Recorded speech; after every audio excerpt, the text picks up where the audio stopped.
Okay, we're live. It's Tuesday at 3:30.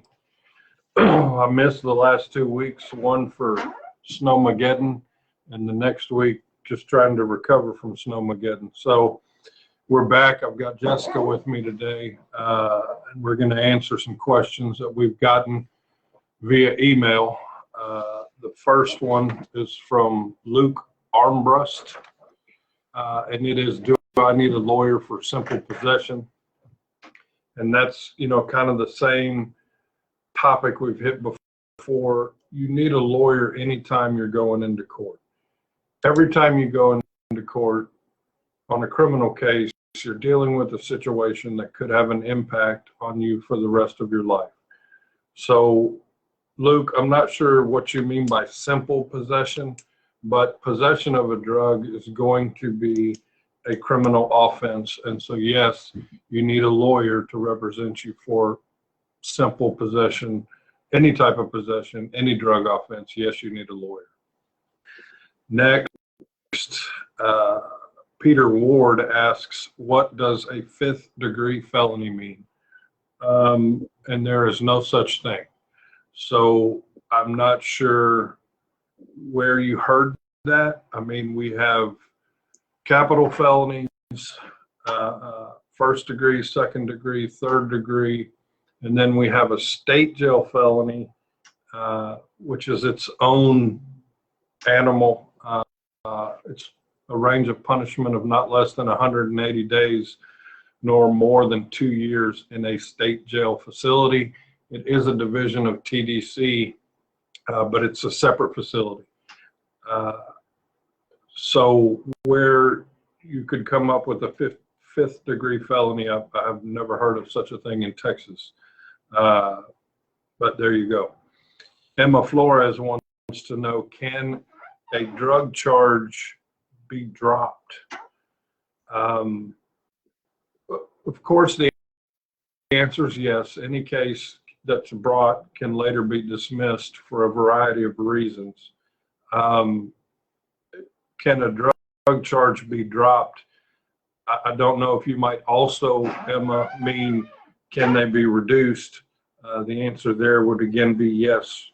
We have cases all the time where we get charges reduced, sometimes from felony to misdemeanor, sometimes from 1 degree of felony to a lesser degree of felony. But the same way a case can be dismissed, charges can be lowered. Hope that answers you, Emma. Candace Dunyak says, how long do drug charges stay on your record? Jess, why don't you go ahead and take that one? Sure. So the quick answer to that is if you are convicted, then drug charges or any other charge will stay on your record indefinitely. That means forever. So there are certain dispositions or outcomes that can happen in cases that don't necessarily land you in the conviction realm. Now, if that's the case, then your options open up a little bit more. And we'll talk about expunctions and things like that, sealing your record a little bit later. But like I said, the short answer is if you're convicted outside of any, circumstance where you were not, or that you took some type of deal where the conviction is not something that landed on your record, well, it's going to be there forever. And there's not a ton that an attorney can do for you, unfortunately, with very, very limited circumstances. All right. Eric Gray asks, does having drugs in your system count as possession? So I'll take this one, Eric. It's actually not a terrible question, because I think a lot of people think doing drugs are illegal, which technically speaking, it's the possession part that gets you. So having drugs in your system does not count as possession. I can see the logic there, but no, it has to be physically in your care, custody, or control, which would not include in your digestible system, I suppose. Now, if there are drugs in your system and you're on bond and you're going to court and a judge chooses to test you, then that can be used against you, certainly to revoke your bond and make you sit in custody. But can you catch a new charge because you were dirty? No, you cannot. You have to physically be in possession, care, custody, control of the illegal substance. Yes. Now, Blake Allured wants to know what is the most common drug offense in Texas. And Jess, you can. I could try. I'm not sure what he was asking. I mean, the most common drug offense, I think we'll both agree, would be possession. Right. But I don't know if Blake maybe meant what type of drug, or I don't know. Yeah, we can try. I agree with Mark. The most common drug offense is going to be possession. I mean, I guess if you compare it to manufacture delivery, possession is going to be the most common. The most common type of drug, it's hard to say. I think for a while it was marijuana, but it's not necessarily anymore, especially right now. I guess it kind of differs from area to area. Would you agree with that, Mark? I think certain areas are going to be more prevalent with methamphetamines, others with, I don't know, for example, heroin. It just depends. I agree, and it changes in each area depending upon what's most available in that time period. For a while here in Galveston, in the county, it was meth. At other times, it was pills, opiates. They're all always around, but we don't see a lot of cocaine possession in the county anymore, not like we used to.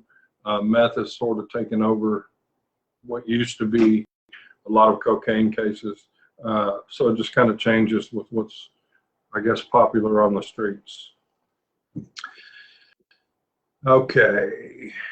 Raymond Gutierrez asks, can you be charged for selling drugs in the past? And Raymond, you cannot, sort of. That kind of goes back to Eric's question of does having drugs in your system count as possession? So having sold drugs in the past, you cannot catch a state charge for that. However, there are many federal investigations that involved conduct that people committed sometimes years ago and are later charged as part of a conspiracy. So you can be charged for selling drugs in the past if it was part of a federal investigation of a drug conspiracy. Many times federal agents will watch what they call a DTO, which means drug trafficking organization. They will investigate DTOs sometimes for years to get as many people and as many drugs as they can in a particular federal charge. So if you were in a drug trafficking organization and were selling a year or two ago, yes, it's possible that the feds could come after you. If your question is, 6 months ago, I sold my cousin a dime bag of weed, no, you can't be charged for that. So it's kind of a difficult question depending on where you're talking about state or federal charges, but hopefully that's a good answer for you. Luis Jimenez wants to know, and Jess, this is going to be you, what does it mean to expunge your record of a drug crime? Okay, this is a great question, and I think that everybody has a generalized idea of what an expunction is, right? And what that means is a deletion or completely erasing your past criminal record, and in this question, your record of a drug crime.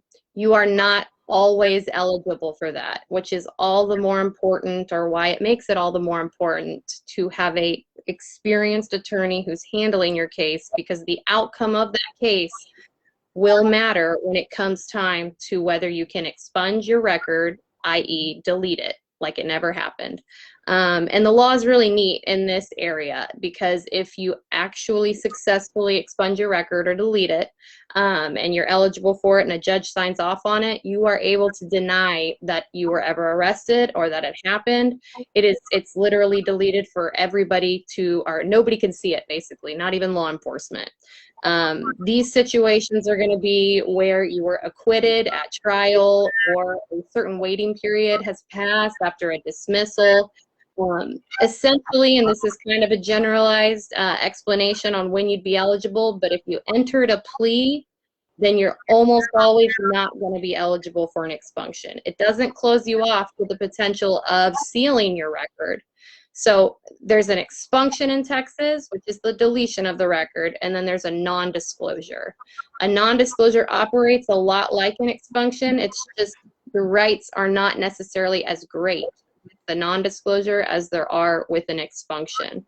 So law enforcement can still see it, but private entities who are running your history or doing public record checks, they're not going to be able to see it if you can get a non-disclosure. Of course, it follows that a non-disclosure is a little bit easier to get than an expunction, and it's going to be for people who have, let's say, went on deferred probation, successfully completed it, and then they can later apply to ask the court to seal that record because they have, paid their debt to society, et cetera, et cetera. So that's kind of what it means in a nutshell. It's super advantageous if you're eligible. It's important to get with an attorney. This is something that almost nobody can do alone. It's very technical, but it has a lot of really great collateral consequences if you're eligible and can get it done. Yeah. Hey, Paula, I see you said hello, but I don't have a way to, the format I'm on right now, I can't reply to you by typing, so I'll just have to say hi to you here on the video. I don't see any questions. Those were all that I had via email. I believe I've talked before about the book that Jess and I wrote. You can see it there behind her head, and it's available on our website. Thomas and I have now published a DWI book, which is also available through the website on the DWI page. And now that we're done with Snowmageddon, we'll be returning to the regular weekly live videos. I've had 2 lawyers ask about joining in on a live video, and we'll probably be setting that up soon, just kind of for entertainment value. But we'll be back weekly doing these. So continue to send us your questions by email or come in here and do it while we're live. Y'all have a good week. Bye, guys.